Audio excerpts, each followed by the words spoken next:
Isn't that awesome? Look at the amount of those children back there. What warriors for the kingdom of God. That is awesome. That is just awesome. I love the Lord, and I love little children. It's so fun. Man, we lost over half the congregation. That's like either they're on the stage or in the back. I don't know. It's like... So when we preach, we usually preach to the choir or something, or sing to the choir, because that's most everybody. So it's good. It's so good. So Kyle was going to preach. No, I'm going to start over again. Mark was going to preach this week. Originally, during the first part of the week, it was going to be Mark. Then Kyle called a couple days ago, the trucker from Iowa, said, I'm going to be in town, so if it works out, I'll do the service. So I called Mark and said, oh, don't worry about it, because Kyle's going to come, and he's going to do it. Well, Kyle called me about 8 o'clock last night and goes, I've been driving hard and I'm tired, and I don't think I was going to leave at 11 o'clock tonight, and I don't think I can do it. So Kyle, I was going to say jump ship, but he left his truck or something. I don't know how you say it. How do you say it, Jay? He turned the torch over to you, so you're preaching today. Okay, there you go. Thank you, Mike. So I got before the Lord last night, and I didn't know where to go, but he's had me in the story about Lot. So I studied it this week for back there. I've been reading a book on some guy in Ryle, it was written in 1660 or something like that, and I just read a chapter on Lot. So you guys, what you guys got today? The story on Lot. So last week, back here in the back, we studied about Abraham. They left to go to the new land. And Abraham, I'll just give you a little synopsis here, but Abraham took his nephew, his brother's son with him, Lot. So they got to this land there was some amazing land there. Let's go to Genesis. That's where the story is going to begin. So let's go to Genesis chapter 13, 5 through 9. 13. Genesis 13, 5 through 9. He wasn't Abraham yet, but he was still Abram here. Lot also went with Abram, had flocks and herds and tents. Now the land was not able to support them, that they might dwell together, for their possessions were so great, they could not dwell together. And there was a strife between the herdsmen of Abram's livestock and the herdsmen of Lot's livestock. The Canaanites, the Perizzites, then dwelt in the land. So Abram said to Lot, please, let there be no strife between you and me, and between my herdsmen and your herdsmen, for we are brethren. Is not the whole land before you? Please separate from me. If you take the left, then I will go to the right, or if you go to the right, then I will go to the left. So Abram is the uncle of Lot. So that was his brother's son. Lot was a lot younger. Abram's this old guy, and maybe not old, but older. So he says, well, Lot, which is pretty amazing. I mean, how many of your uncles would say, well, here we are, this land, we have all this land, and you, my nephew, you take whatever you want. So, Lot, before even thinking or consulting or going to God, saying whatever, he's seen the green pasture over here. He's seen all the water, and it was just beautiful land. And so Lot chose that land. And his uncle got before the Lord. He said, God, you will provide. You're my everything. So let's go on. I better see. I'm not skip ahead here. So let's go on 10 through, let's just read 10 and 11.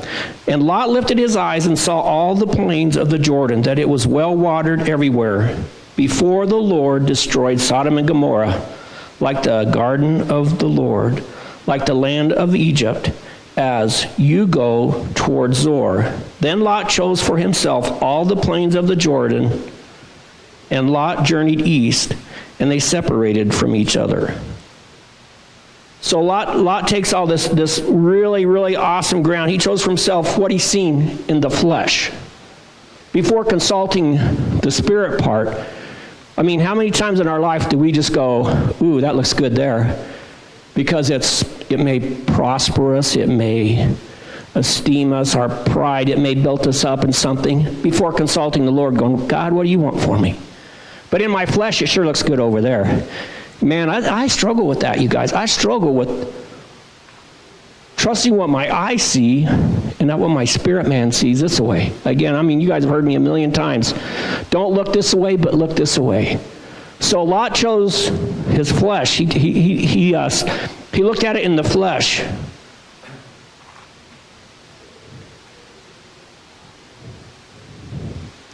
And what did he do? He looked only with the earth eyes. The soil was rich and fertile, and it was well watered. It was good land for all the animals. They had large flocks and herds. And in the flesh, it was ideal.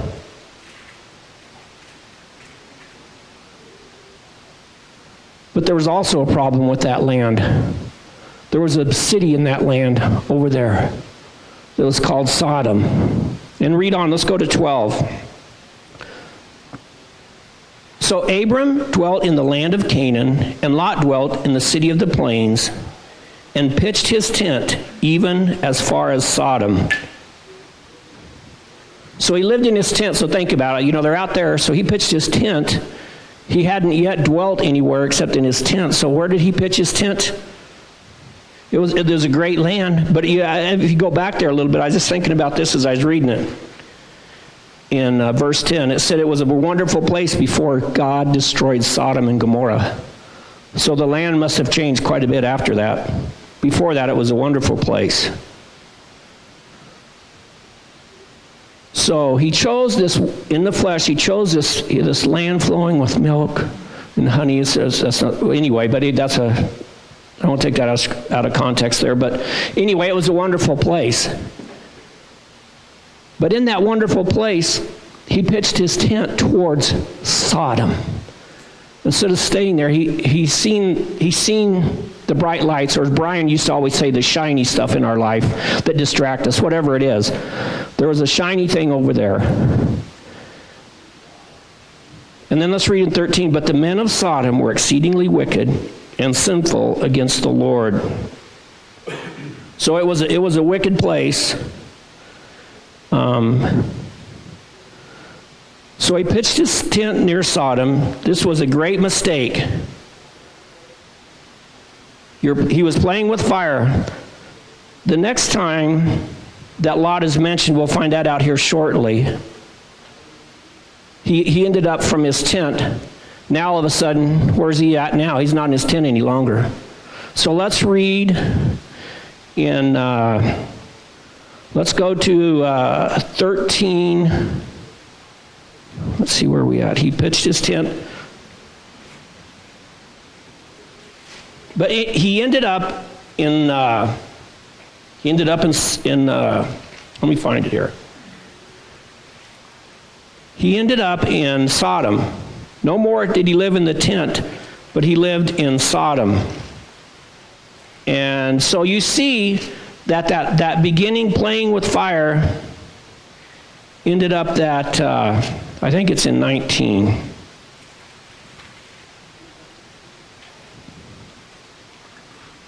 Well, just a second here, let me find it.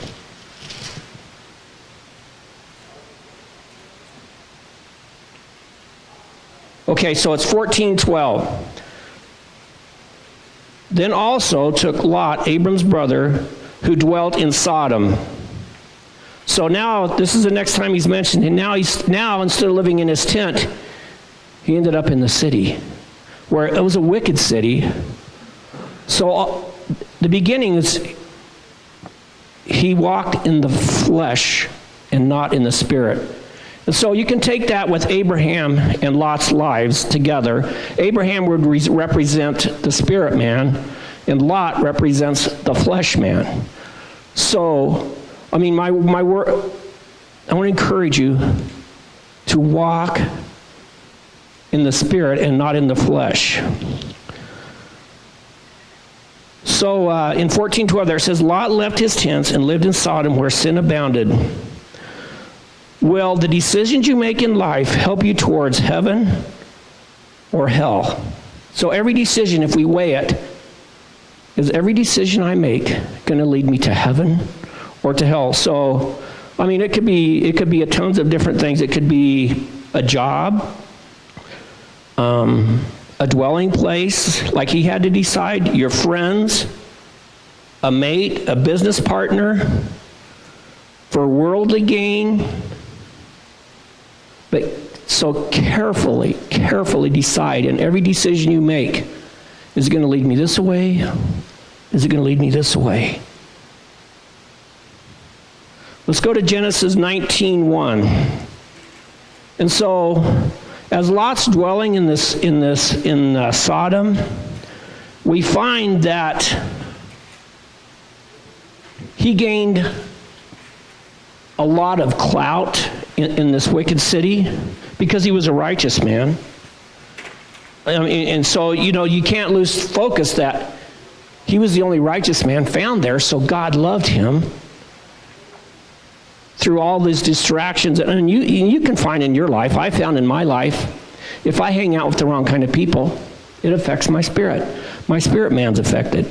If I hang out with you guys, it's a lot easier for me to keep my walk right with Christ this way instead of this way. If I walk with the sinners and not careful with who I'm running with or I spend time with, it's so easy to get in this realm, when this realm, and nothing in this realm. So choose carefully in all those decisions what you do. So in 19:1 it says, now there's these two angels that come. And then let's read in 19:1. Now the two angels came to Sodom in the evening, and Lot was sitting at the gate of Sodom. So he's sitting there as one of the prominent men as you entered the city. Lot saw them, and he rose to meet them, and he bowed himself with his face towards the ground. And he said, here, now, lords, please turn your servant's house, please turn into your servant's house and spend the night and wash your feet, then I will make that I may rise early and go on, that you may rise early and go on your way. They said, no, but we will spend the night in the open square. But he insisted strongly, so they turned to him and entered his house. Then he made a feast and baked unleavened bread, and they ate.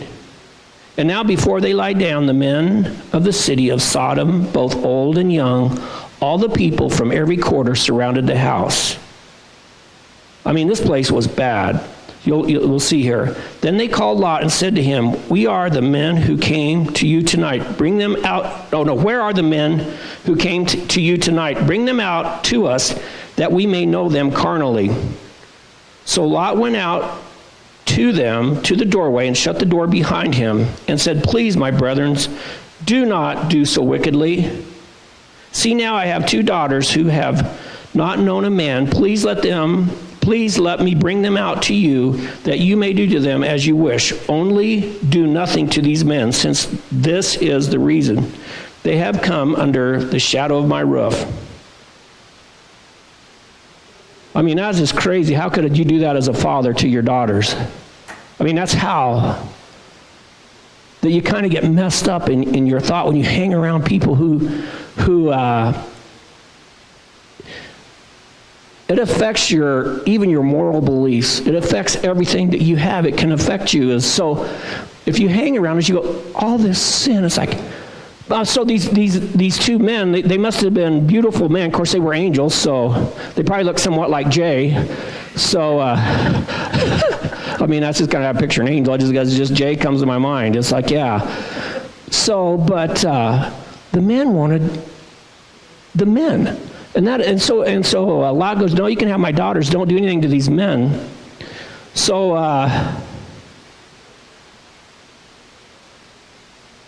you can see kind of how it just steamrolls, how you just give in a little bit here, a little bit here, and then all of a sudden, look where Lot's at now in his process, his thought process. So you look at where it's kind of going.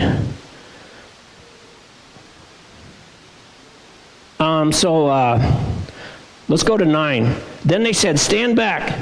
Then they said, "This one came in to stay here and keeps acting as a judge. Now we will deal worse with you than with them." So then they pressed hard against the man Lot and came near to break the door down. But the men reached out their hands and pulled Lot into the house. So that would have been the angels, I'm sure, there, into the house with them and shut the door. And then it says, and then they struck the men who were in the doorway of the house with blindness, both small and great. So they became weary trying to find the door. And here, the angels of God, you see the power of the living God. It's like, no, we're not going to tolerate that. So they struck those men with blindness because, no, we're not going to tolerate what you're doing and what happened. So God intervenes even when we mess up. When we do things, we start drifting down that road. God is always faithful. He's always faithful, church. It's just like, God, help me to get it right. So Lot, the angels intervened there for Lot and to help them. I mean, he put blindness on the wicked people of that city. And then in verse 13 it says, "For we will destroy this place because the outcries against him has grown so great before the face of the Lord. The Lord has sent us to destroy it." So I was thinking about that verse. And so who would have been crying out to the Lord because of the sin of these people?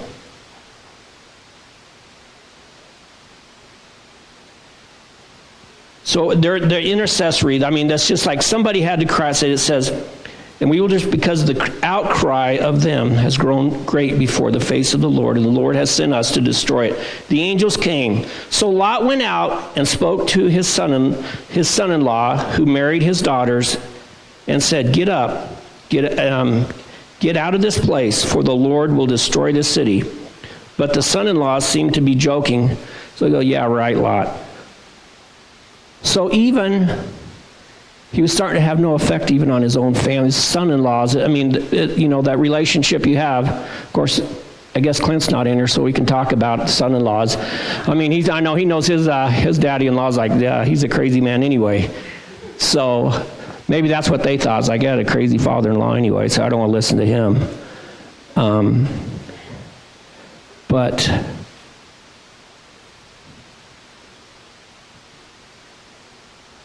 again, was it poor decisions on who his daughters married? Was it, again, being unequally? Where does it all fall? I don't know, but again, guard what you do. Every decision you make.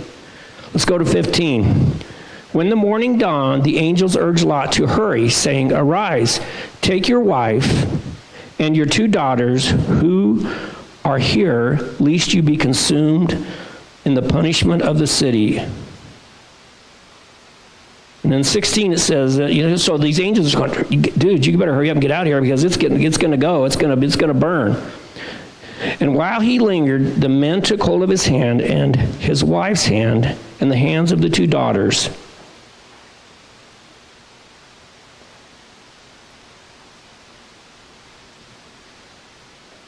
So Lot seems like here, when I read that, Lot was like in no big hurry to get out of there. It's like, you know what's coming. The angels have warned you. And it says he lingered. So it's like, yeah, I'm in no big hurry. So when God tells you something, be diligent to do what he tells you, when he tells you. Don't move ahead before he tells you. Don't move behind. But when he tells you to move, you better move. We're going to find out a couple instances here where, and this is one of them. He says, leave, and it says, well, he lingered. So the angel said, dude, get up. I'm going to grab you by the hand. That's what they're studying about back there today. It's like they lingered. But the angel grabbed him and said, get out of here now. This place is going to burn. If you don't get out of here now, don't tolerate it. Don't put up with it any longer. Get out. Move and move now. So the angels took hold of him.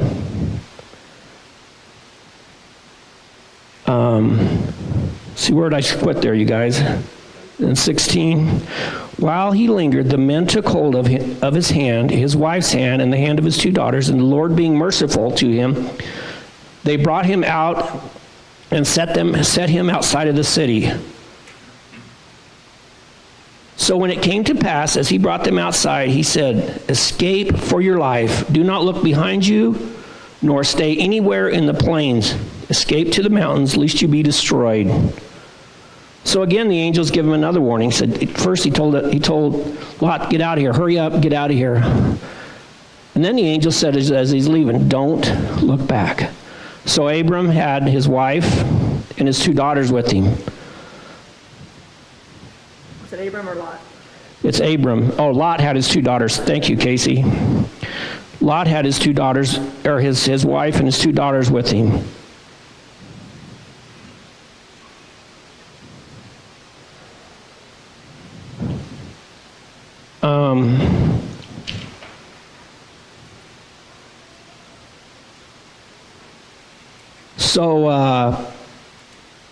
Despite the warnings of the angels, he only escaped with his daughters because his wife did not obey the voice of the angels. She had to look at the sinful city one more time. She had to look back, oh yeah, I remember, that was there were some things back there I kind of liked. She wanted to take one last glimpse back there. And in our lives as we're Christians, like how many times do we wonder, like, oh yeah, that was kind of cool back there. Keep your eyes on Jesus. He loves you so much. So what's behind us is behind us. It doesn't matter. It's a new day. From here forward, it's a new day. Walk and walk strong. I encourage you to just leave that behind you. It's all gone. We can walk into a new beginning because Christ is faithful and just. So, as Abram's wife looked back, we know the story. They're making a salt picture back there with glue, and they're putting salt on it for Sarah. So she turned into a pillar of salt because she, Sarah. What did I say, Sarah? So I don't know what her name was. But anyway, Lot's wife. Yes. Anyway, she turned into a pillar of salt, it says, because she looked back and wanted. So it brought death. It brought death to her because she looked back. So let it go, leave it all behind, look forward to the cross. Brenda gets after me, I'm sorry. You guys, it seems like this, but anyway, we'll finish this story here, then I better stay focused here a little bit. So anyway, we know the rest of the story of Lot. His 2 daughters and him ended up, and his 2 daughters got him drunk, had babies with him, and so it ended up kind of rough for Lot. So in our spirits, we want to be like Abram. I'm going to finish with this, and not like Lot. Walk by faith and not by sight.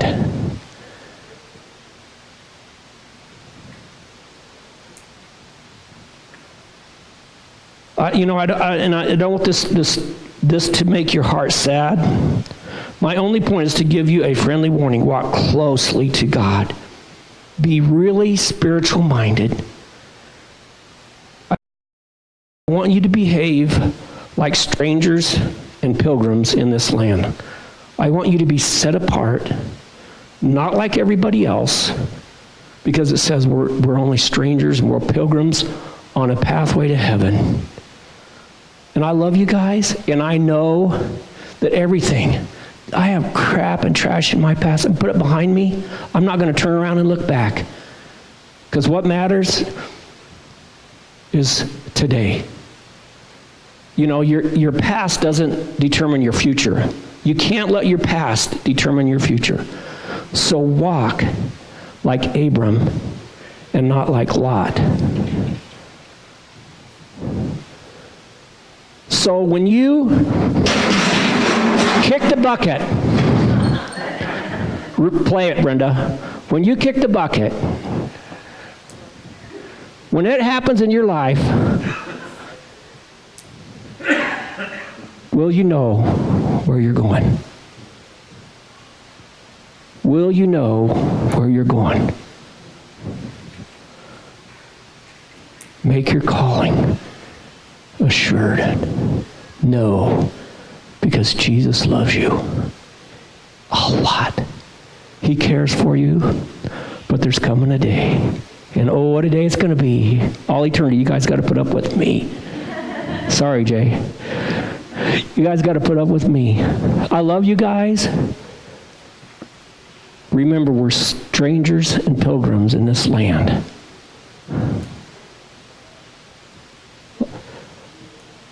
This can be the best day of your life. If you don't know the Lord, if you haven't walked where you should be, it's so easy.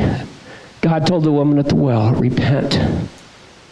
Go and sin no more. It's that easy. It's that easy. And we make it hard. There's not a religious 10,000 steps to get it done. It's easy. Give your all to Jesus. Give your all to him, for he cares for you. Love you guys. Heavenly Father, we love you so much. We adore you. We worship you. We come before you knowing that you gave your all for us. You're everything to me, Father. Everything. You're everything to this church. You're everything to these temples in this setting in this room, Father, as each one of us are a temple for your light to shine through into a lost and dying world. In your name we ask it. Amen. Love you guys.